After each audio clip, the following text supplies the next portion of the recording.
educate us on, is it FVI, what is it? So FIV FIV. and FELV, those are two what we call retrovirus diseases that cats can get.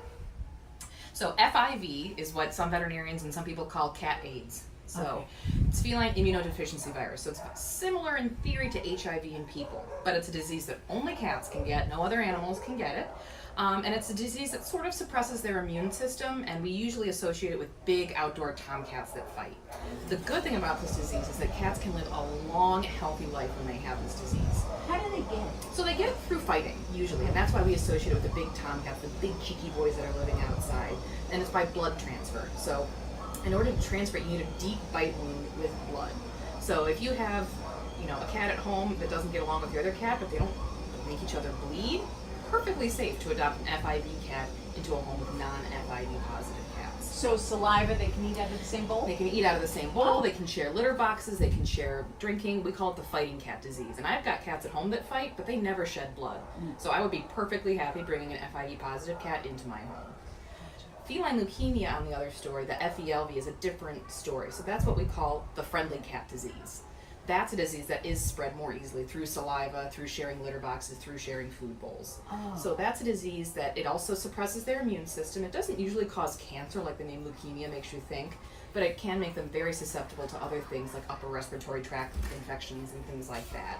So that's a disease that we don't really recommend that if someone has a feline leukemia negative cat at home that they adopt a feline leukemia positive cat because it is so easily transferred. Okay, so the feline leukemia, that sounds like both animals, if you're adopting two, they should both have it. Yes, absolutely. Okay, because it is so easily transferable. It is easily transferable. So, and these are cats that generally speaking have a shorter lifespan than your average healthy cat. They generally live about 2 to 3 years beyond the time of diagnosis.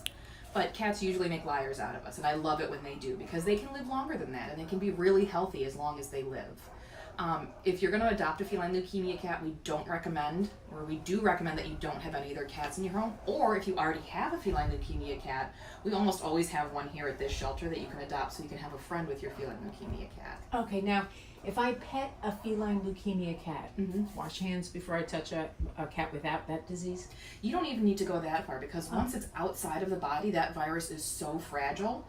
I mean, I wouldn't recommend that you rub your hands all over their face and then immediately go rub your hands all over another cat's face. Right. But if you're petting a cat and you're just petting it on its fur and then you go home and touch your own cats, there is almost no risk of transmission. Okay. Once it's outside of the body, that virus is dead. Okay. This was very good information. Now, at the Animal Welfare League, they do have some animals that have both FIV and FELV. FELV. FELV. I need to write this down. FELV. Okay. So you have both diagnoses. We do. Diagnosed cats here. Yes, and it's sort of become the new wave in shelter medicine to adopt out these feline leukemia cats. Back even 5 years ago when we found out that they were feline leukemia positive, it was just euthanasia, which broke a lot of veterinarians' hearts because you're looking at sometimes a really healthy cat and the test comes up positive and that decides their fate. But now, as we learn more and more, we learn that this doesn't have to be a death sentence. It's not as transmittable in the shelter setting as we thought it was previously. And, all these animals deserve a chance at life. And we almost always have on our adoption floor an FIV positive cat or two, a feline leukemia positive cat or two. We even had one about a week and a half ago that had both, which is pretty uncommon. And our wonderful adoption counselor got that cat adopted. Wow. Yeah. That's a big one. Yeah. Okay. So we consider these cats, for the purposes of our Worry Ward adventures, our furry wards. Animals that might have a little worry or a little issue. So this is one of the ones that we're going to feature in our Worry Ward Adventures episodes. Awesome. So what could you tell our audience as far as these cats go? Even though the diagnosis, they might have a diagnosis, does it affect their personalities, their temperament, anything like that? Not at all. These are wonderful pets to have. I find more often than not that the FIV positive cats are the sweetest cats that just want your love. The feline leukemia cats, you wouldn't even know that they had leukemia. They're not presenting as sick or ugly or mean or anything like that. They just want love just like any other cat.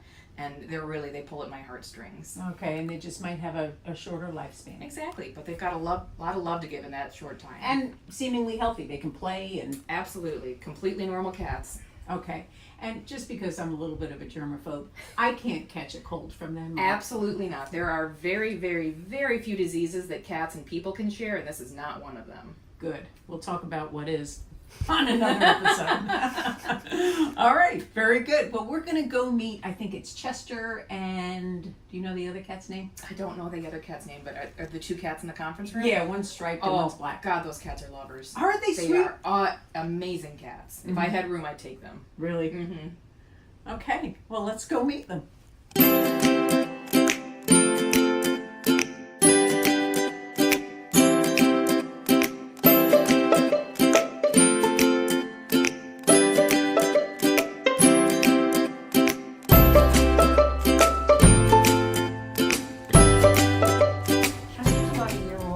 Okay, who is Chester? Is he straight? That's this one. This is the lovey guy. Yeah. He's very affectionate. And Yeah. Now he's got the little ear clip, doesn't he? Yes. Hello. And that Don't doesn't bite me. necessarily mean he was feral, it just means that he was taken to a low-cost clinic. Because that's what they do, they tip their ears so that if they were out in the Right. outside, they would know that it had already been neutered and they didn't have to trap and neuter it and release it again. Elfie is 1 year and 3 months. We got him from another county because we are taking in cats from other places. Now, is that the black one? Yeah. Oh, and his name is? Elfie. Elfie. His name is Chester. Yep. That's Elfie. And Elfie. And they could go together. They could go home together. They love each other. They play together. If somebody wants 2 cats, they could go home. And this is Miss Callie. Oh, pretty. I can't believe you're still here because she just is so sweet. Beautiful. Now, she's FIV. She's FIV. Okay. Hey, sweet pea. Hi, little bud. Hi. She's very sweet. Come on, Dolly. Come on, that's a good girl. Yeah, there we go. What beautiful markings. Isn't she gorgeous?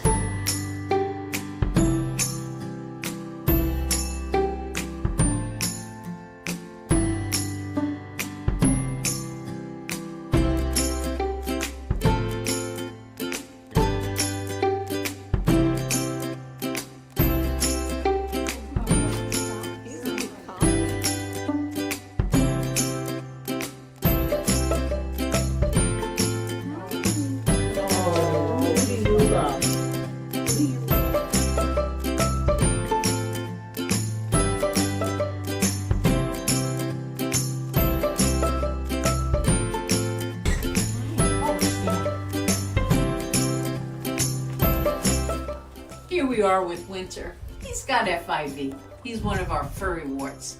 But you know what? Look at this guy. He'd be a great companion. He's got the personality of a lover. Look at this. Oh, what a sweetheart. He's got a big tomcat head, don't you, Winter? FIV, FELV, those don't make cats unadoptable. Give these cats a chance.